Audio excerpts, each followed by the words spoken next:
Yo soy William Wallace. Y estoy viendo a todo un ejército de paisanos míos aquí desafiando a la tiranía. Y al morir en vuestro lecho, dentro de muchos años, no estaréis dispuestos a cambiar todos los días desde hoy hasta entonces por una oportunidad, solo una oportunidad, de volver aquí a matar a nuestros enemigos. Puede que nos quiten la vida, pero jamás nos quitarán ¡la libertad! En 1819, un político y pensador francés llamado Benjamin Constant entraría a formar parte de la historia de la filosofía y de la ciencia de las ideas políticas al pronunciar un discurso titulado «De la liberté des anciens comparée à celle des modernes», o lo que es lo mismo, la libertad de los antiguos comparada con la de los modernos. Texto que se ha convertido en todo un referente para una de las ideologías políticas más influyentes de la historia. Hablamos, por supuesto, del liberalismo político. Hoy, en Malditos Culturetas, hablamos sobre cómo entendemos la libertad en tiempos modernos.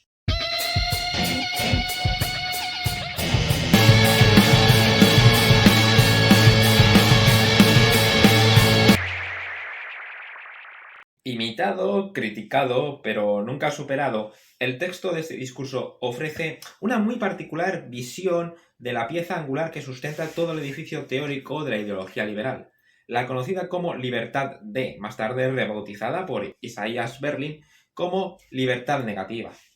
Comparando esta libertad, que Constant cataloga como moderna, frente a una antigua libertad para, propia de tiempos pretéritos, el político francés realiza una dura crítica a los ideales más radicales de la Revolución Francesa, que, inspirados en la lectura y el intento de aplicación de las ideas contenidas en el Contrato Social de Jean-Jacques Rousseau, habían, según Constant, incurrido en un fatal anacronismo al pretender instaurar un modelo de libertad que, dadas las condiciones del mundo, hacía ya tiempo que había quedado obsoleta. Según Constant, las sociedades antiguas, como Atenas de los tiempos de Pericles, la Roma de Cicerón o la Esparta posterior a Licurgo, se caracterizaban por entender que la libertad consistía en la capacidad de los individuos para participar de los asuntos de la comunidad política en la cual vivían. De este modo, pensadores como Platón, Aristóteles o incluso el propio Cicerón, grandes maestros de los filósofos de la política posteriores, tales como Maquiavelo, Tomás Moro o el ya mencionado Rousseau, entendían que la libertad de los seres humanos consistía precisamente en esa capacidad para intervenir y hacer oír su voz y opinar en las asambleas que decidían sobre los asuntos que afectaban a la comunidad política en la que vivían. Aristóteles, por ejemplo, había defendido en su política que el ser humano era un animal político y que aquel que no participaba de la vida política de su comunidad era un idiota. Participar del proceso político era lo que para los clásicos como Aristóteles diferenciaba al ciudadano libre del esclavo o del bruto, el bárbaro o el animal. Para Constant, sin embargo, esta libertad propia de las antiguas sociedades había quedado superada debido a la evolución social de las comunidades humanas. Los antiguos griegos o romanos tenían mucho más tiempo para decidir sobre los asuntos públicos que una persona del siglo XIX o del siglo XVIII, porque el griego o el romano tenían esclavos que podían ocuparse de la administración de la casa del señor, sus tierras y sus asuntos privados. El ciudadano romano o ateniense, a diferencia del ciudadano francés, tenía todo un conjunto de seres humanos subordinados a su persona que trabajaban para él y, en consecuencia, el ciudadano de tiempos antiguos tenía mucho más tiempo libre que el del mundo contemporáneo. Constant sostenía que el mundo había cambiado mucho desde los tiempos de la Atenas clásica. El protagonismo del comercio había pacificado los pueblos y, en consecuencia, la disponibilidad de esclavos era mucho menor que en los tiempos de Sócrates. Con lo cual, ahora, en los tiempos contemporáneos, los ciudadanos tenían que ocuparse ellos mismos de sus propios asuntos privados, lo que les hacía tener mucho menos tiempo libre que dedicar a la política. Así, en base a esto, la libertad había dejado de significar la capacidad para participar en la dirección de la comunidad y había pasado a significar precisamente la capacidad de actuar al margen de la misma, de que cada uno pueda ocuparse de sus propios asuntos sin tener que darle explicaciones a nadie más que a su propia conciencia. El grado de control comunitario sobre el individuo que la libertad de los antiguos permitía sería interpretada como intolerable para un ciudadano de los contemporáneos estados nacionales. Constant ejemplifica este punto con la institución del ostracismo, tan común en la democrática Atenas. Esta costumbre permitía que por votación mayoritaria una mayoría podía decidir expulsar de la ciudad durante un periodo de más o menos 10 años a una persona particular a la que consideraban peligrosa para la convivencia o la supervivencia de la polis. Personalidades como Pericles o incluso el propio Temístocles, quien capitaneara las fuerzas armadas de la ciudad en la guerra contra Persia durante la Segunda Guerra Médica, nadie estaba a salvo de sufrir ostracismo. Según Constant, esta posibilidad de la comunidad de expulsar a un individuo chocaba frontalmente con las modernas concepciones de la libertad humana y la libertad. Del mismo modo, podemos pensar que una sociedad moderna, como las nuestras o aún las propias del siglo XVIII o XIX, verían intolerable una costumbre como la agogé espartana posterior a las reformas de Licurgo, mediante la cual los niños y las niñas eran sometidos durante toda su infancia y adolescencia a los procesos eugenésicos destinados a salvaguardar la pureza espartana.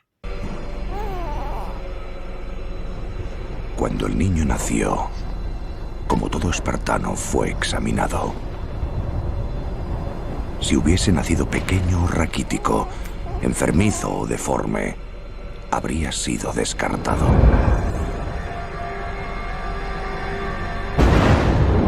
Tales procedimientos, el ostracismo ateniense o la agogé espartana, eran posibles en las antiguas sociedades porque la libertad individual, tan cara en nuestros tiempos, no existía, sino que la libertad era entendida de un modo muy diferente.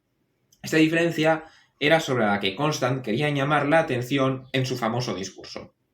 La pretensión de recuperar la libertad de los antiguos, la libertad para, que habían pretendido los revolucionarios radicales, lectores de Rousseau, era lo que había hecho naufragar las pretensiones democráticas de la Revolución de 1789. Tal cosa era un anacronismo que chocaba con la mentalidad actual y que, por tanto, solo podía lograrse con un recurso excepcional a la violencia. Al pretender recuperar la libertad para, en un tiempo en los que ya había sido superada por la mentalidad social dominante, los partidarios de Rousseau habían tenido que recurrir necesariamente a la estrategia del terror, al no contar con el apoyo social necesario para llevar adelante su programa de recuperación de este tipo de libertad. Eso era lo que para Constant había hecho naufragar la Revolución Francesa y hecho caer los bellos ideales de libertad, igualdad y fraternidad.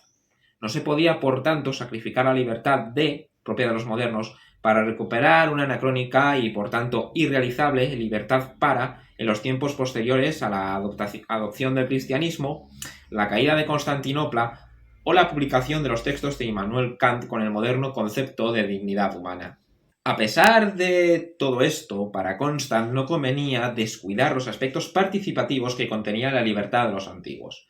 Para el político y filósofo francés, qué tiempos aquellos en que los políticos también se dedicaban a pensar, como posteriormente también recogería Alexis de Tocqueville, centrarse únicamente en la libertad de los modernos, descuidando la libertad de los antiguos, era contraproducente para la propia libertad.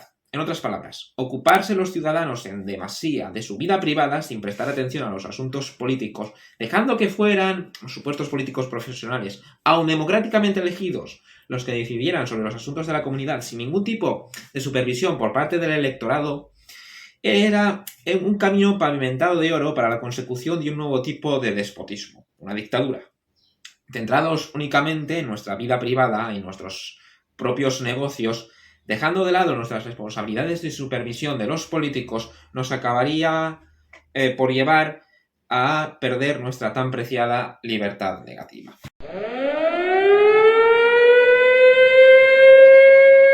La increíble sensación de venirse arriba. Así pues, lo que podemos aprender de Benjamin Constant es que de nada ha de servirnos la libertad de expresión si no tenemos la libertad para expresarnos, o lo que es lo mismo, que no debemos descuidar nuestra tarea ciudadana de vigilar a nuestros representantes políticos y de participar en los asuntos políticos, porque de lo contrario perderemos todo rastro de nuestra libertad. La libertad negativa debe ser complementada con la libertad positiva por el bien de nuestra propia capacidad para ser y de ser verdaderamente libres en todos los sentidos. Hasta aquí llega el vídeo de hoy. Espero que os haya gustado y os haya servido para entreteneros en estos días de calor, a la par de que para aprender algo. Si ha sido así, no olvides dejar un like, suscribirte si no lo estás y dejar un comentario si tienes cualquier tipo de duda o sugerencias para futuros vídeos. Un saludo y hasta la próxima ocasión.